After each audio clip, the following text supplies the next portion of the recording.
कहानियां होती है वो हमें क्या सिखाती है, वो हमें एक सही मायने जिंदगी को किस मायने में जीनी चाहिए उस चीज के बारे में हमें समझाती है। ठीक है, एंटरटेनमेंट, एंटरटेनमेंट और एंटरटेनमेंट। तो यहाँ पे आपका क्या रहेगा, यहाँ पे कठपुतली रहेगी, यहाँ पे। चलो दोस्तों, कैसे हो आप लोग? तो दोस्तों मैं आपसे भी स्वागत करता हूँ आपके अपने गिरी ट्यूटोरियल्स के यूट्यूब चैनल पे।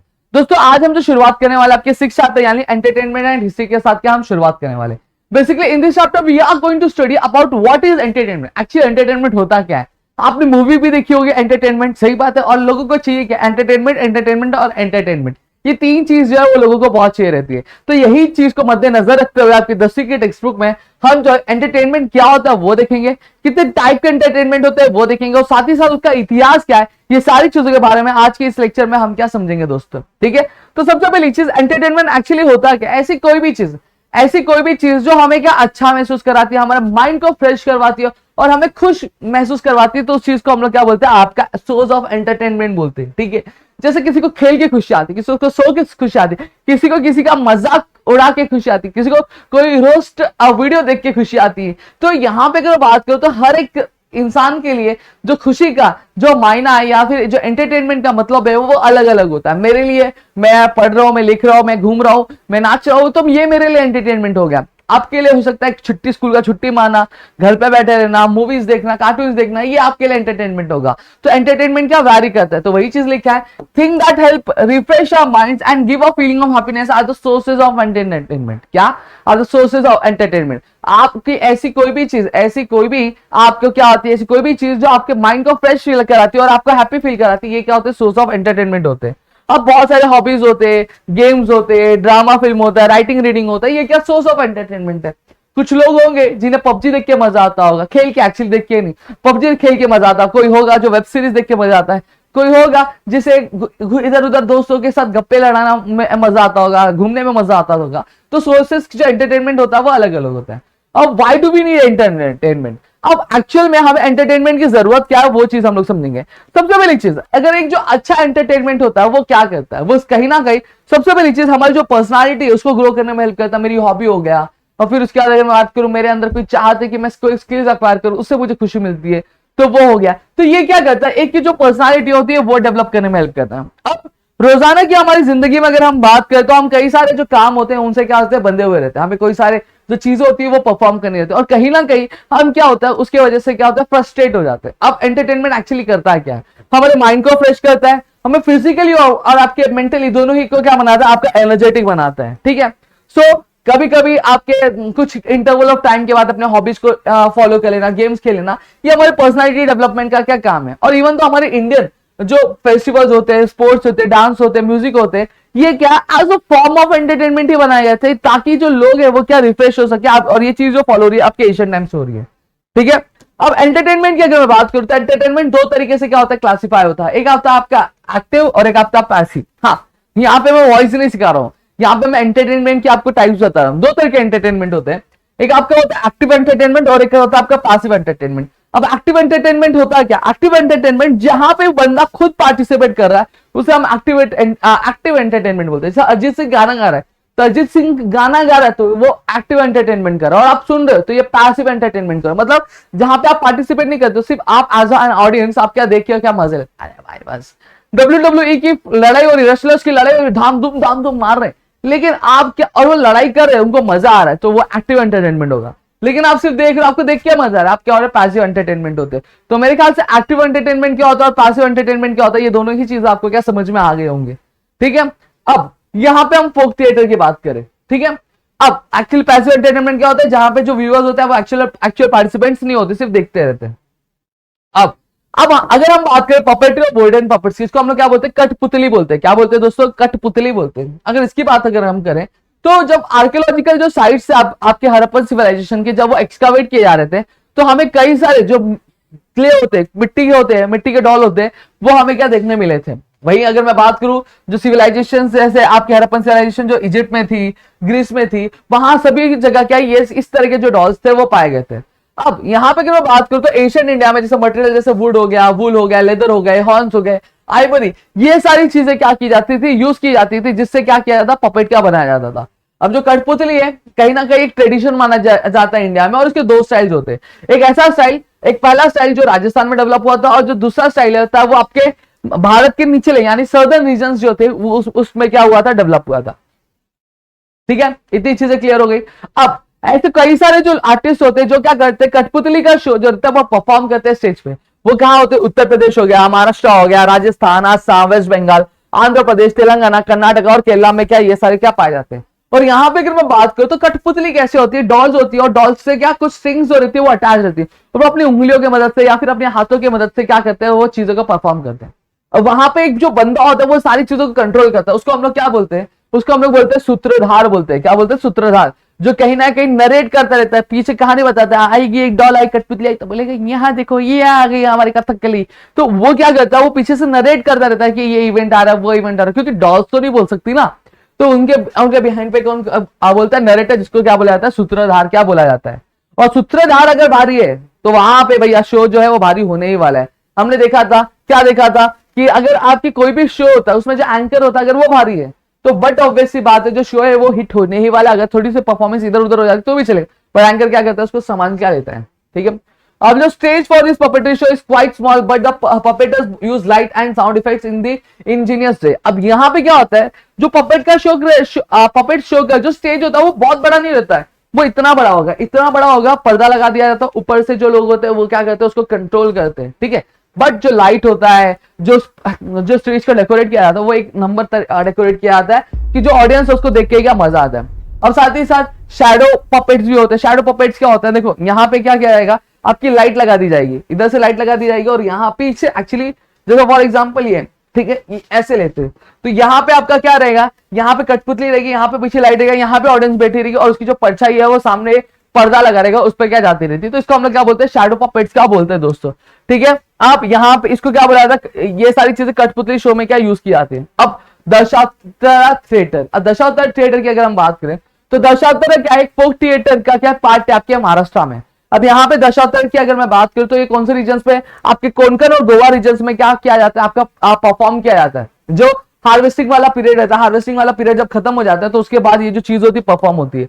और जो स्टोरीज प्रेजेंट की जाती है वो बेसिकली 10 जो आपके इनकेशंस जो थे यानी अवतार थे विष्णु के उस पे, जैसे आ गया मत्स्य हो गया, कुर्मा हो गया, वराह हो गया, नरसिम्हा हो गया, वामना हो गया, परशुराम हो गया, राम हो गए, कृष्णा हो गया, बुद्धा हो गया, कल्कि। तो ये 10 अवतार क्या होता है, बेसिकली ये जो 10 अवतार होते हैं हमारे जो विष्णु है उनके, तो उन्हीं पे क्या किया जाता है, उनकी स्टोरी पे क्या किया जाता है, परफॉर्म किया जाता है। स्टार्टिंग में क्या किया जाता है, हम जानते हैं ये हमारे इंडियन कल्चर में, हमारे हिंदू कल्चर में क्या किया जाता है, जब कभी भी किसी भी चीज की शुरुआत होती है, जो हमारे गणपति बप्पा है उनकी क्या पूजा से क्या की जाती है, शुरुआत की जाती है।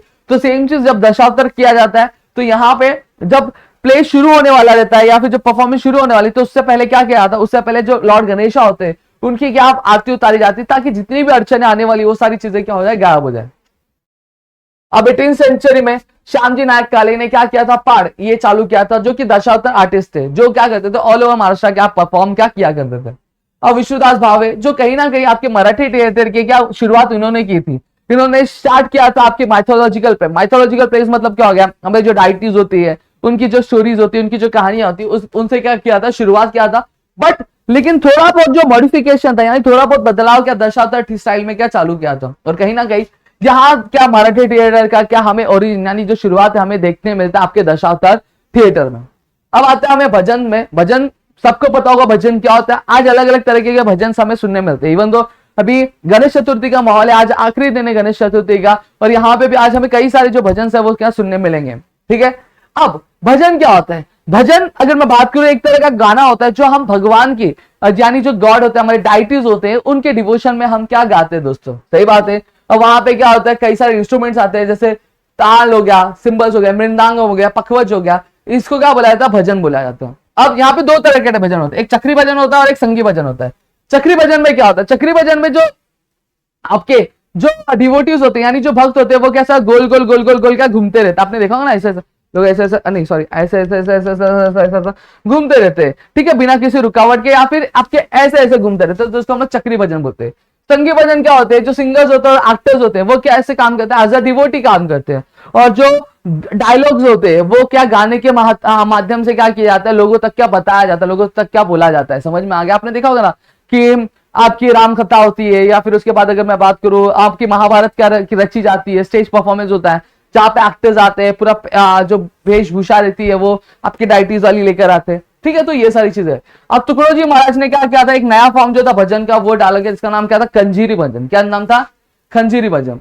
अब नॉर्थ इंडिया में जो भजन था वो कंपोज किया गया था संत तुलसीदास द्वारा। अब जो ग्रेट स्पीड था सूरदास का, संत मीराबाई और संत कबीर, जो लोग थे, इनके जो भजन थे वो बहुत ही ज्यादा क्या फेमस थे, ठीक है। अब वही कॉम्पोजिशन आपके पुराणदास दास की भी थी, कनकन दास, विजय दास, फिर भोजन गुरु स्वामी, फिर त्यागराज, ये सभी क्या कर्नाटक में गाना गाया करते थे।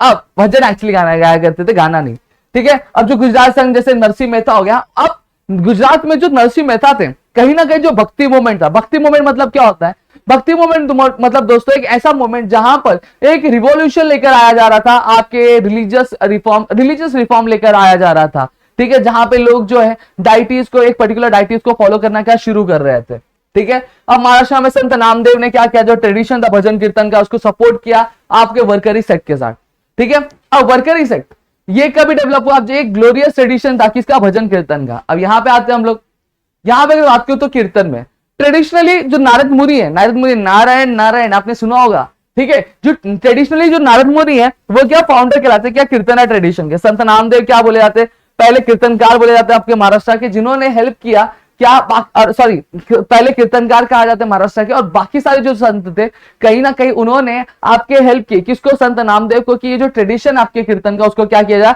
महाराष्ट्र में क्या फैलाया जा। अब कीर्तनकर जिनको हरिदास भी बोला जाता है, या फिर उसको कते करी बुआ भी बोला जाता है। हरिदास क्यों बोला जाता है, हरि किसका नाम है, हमारे वन ऑफ द डाइटीज का नाम है। दास मतलब क्या होता है, सेवक होता है, तो इसलिए हरिदास भी बोला जाता है।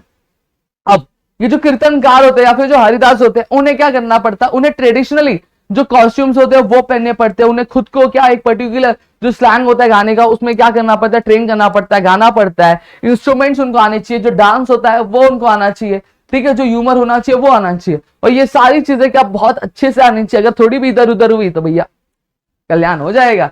अब कीर्तन जो है आपके टेम्पल में परफॉर्म किया जाता है, या फिर जो टेम्पल वाला जो एरियाज होते हैं वहां पे क्या किया, परफॉर्म किया। अब ललित बहुत लोगों का नाम भी होता है, ठीक है। अब ये एक ओल्ड फॉर्म ऑफ क्या बोल सकते हैं हमें, एंटरटेनमेंट आपके महाराष्ट्र में, जो आपके नारद या कीर्तन के ट्रेडिशन से क्या करता है, क्या बिलोंग करता है। ये ज्यादातर कहां पॉपुलर है, आपके गोवा और कोंकण रीजन में क्या पॉपुलर है। अब इस परफॉर्मेंस के टाइम पे जो ललित आपके जो ओकेजन होता है रिलीजियस फेस्टिवल का, वहां पे क्या किया जाता है, ये माना जाता है जब कभी भी ललित परफॉर्म किया जाता है तो वहां पे ये माना जाता है कि जो भगवान है वो साक्षात क्या है, आपके एक थ्रोन पे आके क्या बैठे हुए, और वो हमें क्या सामने सामने क्या देख रहे हैं। वहीं पे यहाँ पे क्या बोला invocation, let everybody be granted their desire, let the entire village live in happiness till we perform the next reel, let the internal clashes vanish with this performance of the lady, let nobody's mind be spoiled with the prejudice, let all the transaction happen with the clear mindset, the community's behavior be pious। अब यहाँ पे जो ललित जो लोग होते हैं जो perform करते हैं वो क्या सोचते हैं, वो क्या प्रे क्या करते हैं, एक्चुअली वो परफॉर्म बोलते ये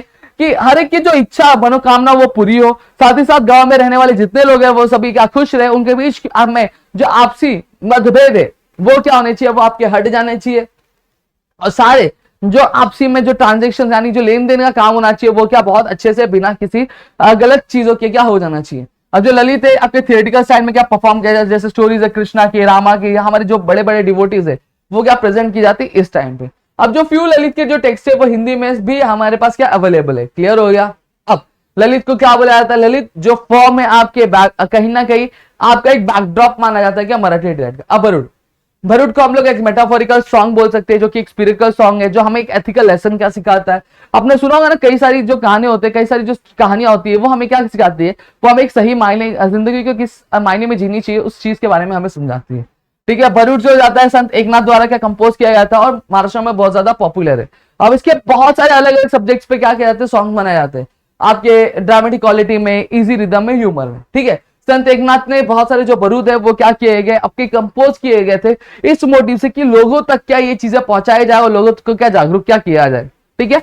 तो दोस्तों यहाँ पे अगर मैं बात करूं तो हमने ऑलमोस्ट आधा जो चैप्टर था वो कवर कर लिया। आई होप आपको चीजें समझिए तो प्लीज वीडियो को लाइक करिएगा, चैनल सब्सक्राइब नहीं किया तो चैनल सब्सक्राइब करना, अपने दोस्तों शेयर करना, ताकि ऐसे और कई सारे वीडियोस हम आपके लेकर आ सके आपके अपने ग्रेट रोल्स की